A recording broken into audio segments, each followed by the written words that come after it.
Pickup जोगे बेआईन गोरु चालाण। मयूरभंज जिला राजगोविंदपुर पुलिस खबर पाई सुबांडीही छक निकट में 5टी गाड़ी को धरी तेबे अमानविकता भावे गोटे पिकअप रे 25 रु अधिक गाई गोरु जाउथिला। मोट 114 रु अधिक गाई गोरु थिबा जणा पड़िछि। तेबे दीर्घ दिन हेब सुबांडीही देई शह शह गाई गोरु पड़ोशी पश्चिमबंग को चालाण हेउथिबा बेले आज पुलिस हाथ में धरा पड़िछि। 5टी पिकअप जबत होइतिबा सहित गोटे मोटरसाइकेल जबत करा जाइछि।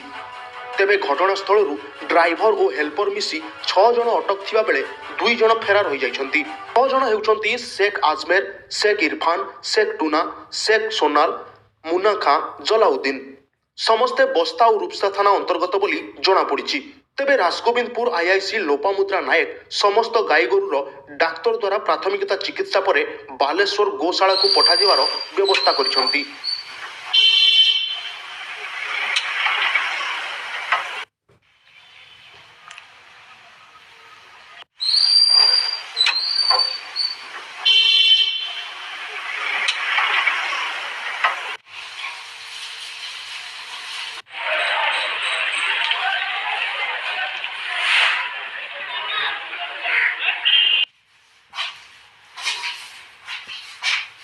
मयूरभंज जिलारू स्वरूप दास का रिपोर्ट, अभियान समाचार।